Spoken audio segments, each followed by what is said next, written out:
today, 215 unknown and inexplicable events from the standpoint of UFO. And this is important because it's an admission that the phenomenon exists, of course. Their present approach is to handle the problem with a certain care, but not to deny it. This is extremely positive. Probably they prefer that other people may find the right clue to explain the problem. And it's what we are trying to do, of course, on a volunteer basis, of course, but it is so.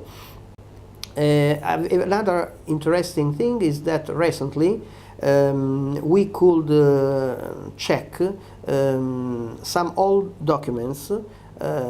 They are documents from the 30s. And these documents are linked mainly to sightings in 1936, and they show that even the fascist government at that moment was handling with the problem of UFOs.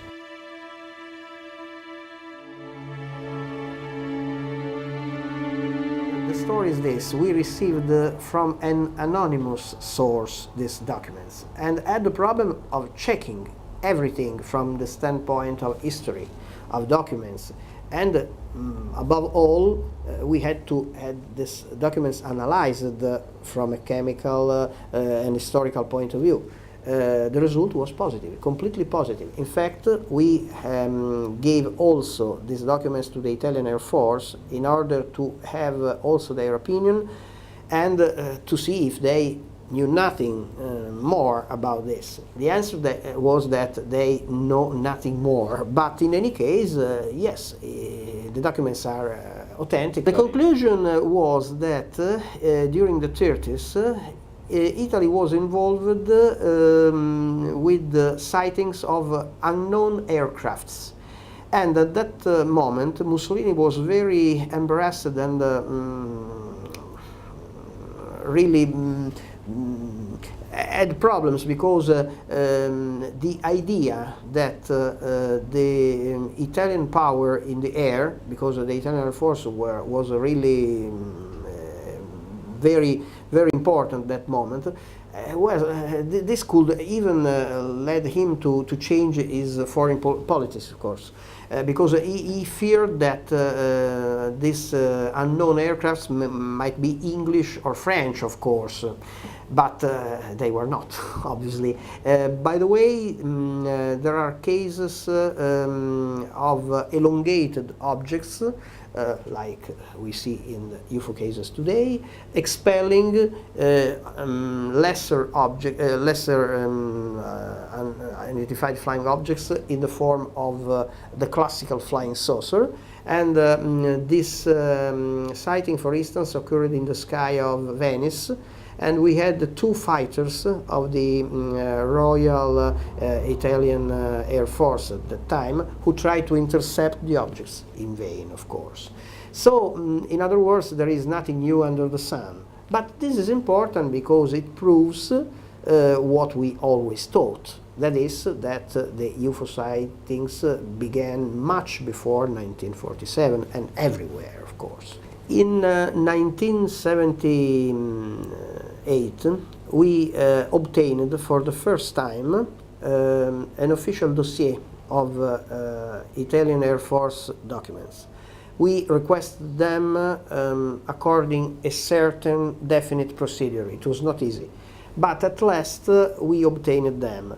From the standpoint of the nature of the sightings, the Air Force documents show that we are facing definite objects, that these objects are detected by radar, and that military pilots had encounters in the skies of Italy exactly like elsewhere. And when the Italian Air Force says that they have 215 cases still unexplained, means that they are UFO sightings which have unknown characteristics. For instance, there are cases of jet military planes intercepting these objects in the skies of Italy. And normally these objects go away without the possibility of being intercepted. All this, if we had also the problem of traces, for instance. There are also... By this you mean landing? Yeah, landing traces. And all this, this is a very delicate subject because just a few admissions are made by the military about this. But if we consider that even their forms, their blank forms about the UFO subjects show a lot of parameters which are really defined at the very minimum extent, you understand that what is written there is surely part of the cases they faced, because otherwise they never would have put such details on the forms. So sometimes the documents speak for themselves. First time we succeeded in half a century to have as guest an official delegation of the Italian Air Force which came to our UFO Congress with other 16 foreign delegates to speak officially and in uniform about the UFO problem. The speaker was General Olivero. At that time he was still a colonel, but now he's a general, and he is the chief of the intelligence office of the Italian Air Force, which is charged also to follow the UFO cases, of course. Colonel Olivero was sufficiently careful in saying certain things and not saying certain other things. But what is important that he said that the problem exists, that the Italian force is handling this difficult thing since 1978, that they have on file at least 215 UFO cases, that they are still controlling the Italian airspace in order to control the situation from the standpoint of UFO, and that really there are inexplicable cases. Besides, he was also asked officially by the press what he thought on a personal basis, and he said that as a pilot, since he is a pilot, he had known and he knew and he knows serious colleagues, serious pilots who really had encounters with UFOs, and he said, I trust them. In the 90s, we had two different cases in Italy. They both occurred in Campania. Campania is the region near Naples. And we had two different landings. And the landing traces left by these two different objects were analyzed in a laboratory by our experts. And we got certain results. That is, we discovered that the objects, after their landing, had really bombed the surface of the soil with microwaves and with high intensity, high frequency microwaves. We could check and define this effect. So we could compare and confirm in this way the world famous case of Trans-en-Provence in France, which occurred in 1981 and which is a classic from this point of view. It was very important because when we went to Toulouse and we confronted the data, we saw that the effects were very similar. And this was very, very important. We had good relationships with the French, even if they are a governmental body, of course, and our organization is a private one. Mr. Velasco is the head of the governmental body who studies the UFO problem in France. This is important. What has he concluded? Do they think this is real or fictitious? Excuse me? Do they think that the phenomenon is real or fictitious? No. The approach of Velasco is extremely positive. They think that the problem is real, that we are confronting a real phenomenon, a technological phenomenon of unknown nature. The position of the French is extremely open and extremely realistic. The possibilities of UFOs are much superior than we think. Really, probably it's hard to say that unidentified flying objects fly. What does it mean, fly?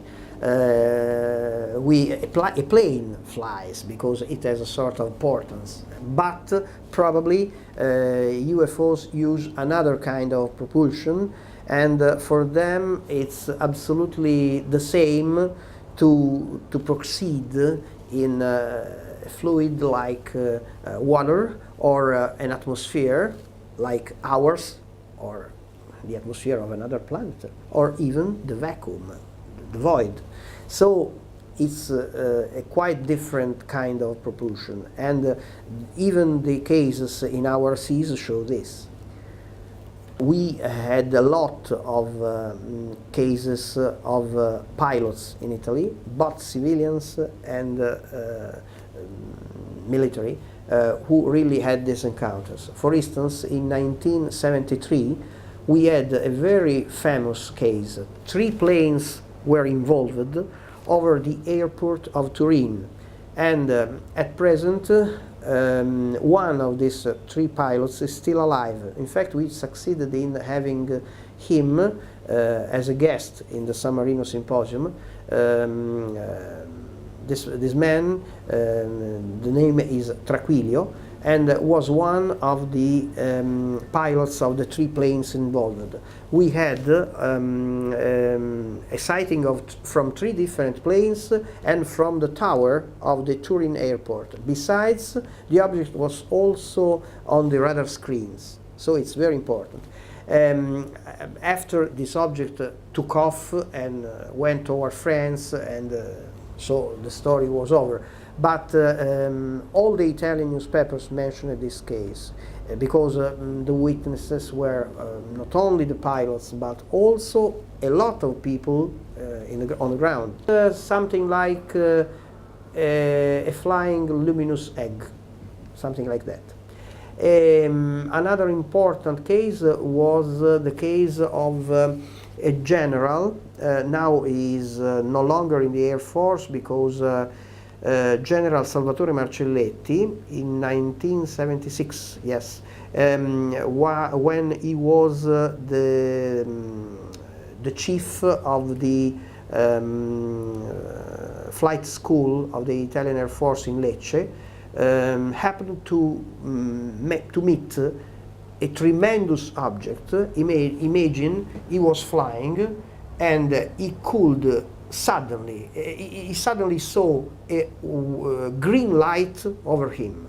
He just raised the eyes towards the eye and saw an incredible line, a curved line, green, of a big compact object over the cockpit. And he understood that something enormous, huge, was over the plane. He didn't know what to do. Seconds later, minutes later, he still doesn't know how long this experience lasted. He saw suddenly this mass took off with a tremendous speed. He didn't check this object on the radar screen, asked without mentioning this sighting to the tower if they had anything strange on their radar screen. They hadn't. but he saw this. And in fact, only when he left the Italian Air Force, he, of course, mentioned this event. If we consider from a statistical point of view all the cases we are facing, surely I think that a good half of these cases may have some different origins, but a good half is surely linked to a technological phenomenon of unknown nature and of unknown technology. If we have to try to explain all this in practical terms, I think that still the extraterrestrial hypothesis is the hypothesis which is able to explain more than any other hypothesis what's going on. Besides, if we consider that the UFO cases can and must be compared, we still see definite patterns in these cases. And this is extremely important, because this means that the UFO cases have a sort of have their own rules, their own particular characteristics, their own patterns. And if you see that these patterns lead us to think that unknown beings, humanoid in form, and of unknown origin, are visiting us much before than 1946, I think that really the only possible explanation is the extraterrestrial hypothesis.